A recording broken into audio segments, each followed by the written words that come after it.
The old Indian was sitting on the snow. It was Kaskush, former chief of his tribe. Now all he could do was sit and listen to the others. His eyes were old and he could not see, but his ears were wide open to every sound. Aha! That was the sound of his daughter, Sitkamtoha. She was beating the dogs, trying to make them stand in front of the snow sleds. He was forgotten by her, and by the others too. They had to look for new hunting grounds. The long, snowy ride waited, and the days of the Northlands were growing short. The tribe could not wait for death, and Kaskush was dying. The stiff, crackling noises of frozen animal skins told him that the chief's tent was being torn down. The chief was a mighty hunter. He was his son, the son of Kaskush. And Kaskush was being left to die. As the women worked, old Kaskush could hear his son's voice drive them to work faster. He listened harder. It was the last time he would hear that voice. A child cried, and a woman sang softly to quiet it. The child was Koti, the old man thought, a sickly child. It would die soon, and they would burn a hole in the frozen ground to bury it. They would cover its small body with stones to keep the wolves away. Well, what of it? A few years, and in the end, death. Death waited, ever hungry.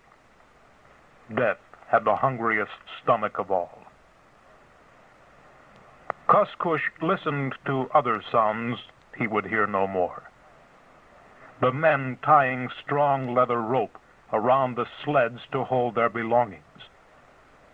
The sharp sounds of leather whips ordering the dogs to move and pull the sleds. Listen to the dogs cry. How they hated the work. They were off. Sled after sled moved slowly away into the silence. They had passed out of his life, and he must meet his last hour alone. But what was that? The snow packed down hard under someone's shoes. A man stood beside him and placed a hand gently on his old head. His son was good to do this. He remembered other old men whose sons had not done this, but left without a goodbye. His mind traveled into the past until his son's voice brought him back. "It is well with you?" his son asked. And the old man answered, "It is well." "There is wood next to you, and the fire burns bright," the son said. "The morning is gray, and the cold is here. It will snow soon. Even now it is snowing." "Aye, even now it is snowing." "The tribesmen hurry. Their loads are heavy and their stomachs flat from little food. The way is long and they travel fast. I go now. All is well?" "It is well. I am as last year's leaf that sticks to the tree. The first breath that blows will knock me to the ground. My voice is like an old woman's. My eyes no longer show me the way my feet go. I am tired, and all is well." He lowered his head to his chest and listened to the snow as his son rode away. He felt the sticks of wood next to him again. One by one, the fire would eat them. and step by step, death would cover him.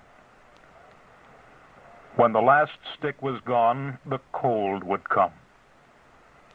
First, his feet would freeze, then his hands.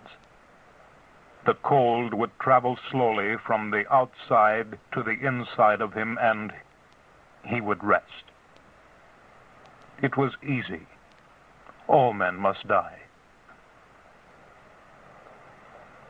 He felt sorrow, but he did not think of his sorrow. It was the way of life. He had lived close to the earth, and the law was not new to him. It was the law of the flesh. Nature was not kind to the flesh.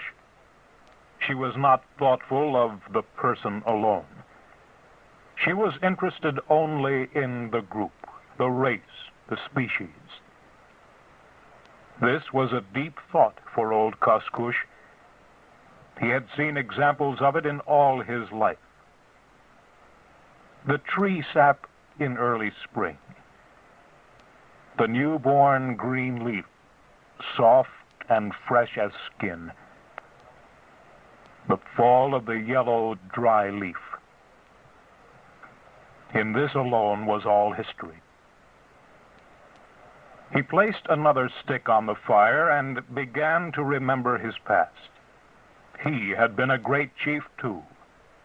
He had seen days of much food and laughter, fat stomachs when food was left to rot and spoil, times when they left animals alone unkilled, and days when women had many children. And he had seen days of no food and flat stomachs, days when the fish did not come and the animals were hard to find. For 7 years the animals did not come. And then he remembered when a small boy how he watched the wolves kill a moose. He was with his friend Zhang Ha, who was killed later in the Yukon River. Ah, but the moose. Zingha and he had gone out to play that day. Down by the river they saw fresh steps of a big, heavy moose. "He's an old one," Zingha had said. "He cannot run like the others and has fallen behind. The wolves have separated him from the others, and they will never leave him." And so it was. By day and night, never stopping, biting at his nose, biting at his feet, the wolves stayed with him until the end. Zingha and he had felt the blood quicken in their bodies. The end would be a sight to see. They had followed the steps of the moose and the wolves. Each step told a different story. They could see the tragedy as it happened. Here was the place the moose stopped to fight. The snow was packed down for many feet. One wolf had been caught by the heavy feet of the moose and kicked to death. Further on, they saw how the moose had struggled to escape up a hill, but the wolves had attacked from behind. The moose had fallen down and crushed 2 wolves. But it was clear the end was near. The snow was red ahead of them. Then they heard the sounds of the battle. Not the clear, long wolf sounds all barking together, but the short teeth-sounding noises as they bit the flesh. He and Zingha moved closer on their stomachs so the wolves would not see them. They saw the end. And the picture was so strong. It had stayed with him all his life. His dull, blind eyes saw the end again as they had in the far-off past. For long his mind saw his past. The fire began to die out, and the cold entered his body. He placed 2 more sticks on it. Just 2 more left. This would be how long he would live. It was very lonely. He placed one of the last pieces of wood on the fire. Listen. What a strange noise for wood to make in the fire. No, it wasn't wood, and his body shook as he recognized the sound. Wolves. The cry of a wolf brought the picture of the old moose back to him again. He saw the body torn to pieces with fresh blood running on the snow. He saw the clean bones lying gray against the frozen blood. He saw the rushing forms of the gray wolves, their shining eyes, their long, wet tongues and sharp teeth. And he saw them form a circle and move ever slowly closer and closer. A cold, wet nose touched his face. At the touch, his soul jumped forward to awaken him. His hand went to the fire, and he pulled a burning stick from it. The wolf saw the fire, but was not afraid. It turned and shouted into the air to his brother wolves. They answered with hunger in their throats and came running. The old Indian listened to the hungry wolves. He heard them form a circle around him and his small fire. He waved his burning stick at them, but they did not move away. Now one of them moved closer, slowly, as if to test the old man's strength.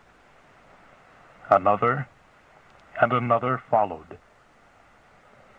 The circle grew smaller and smaller, and not one wolf stayed behind.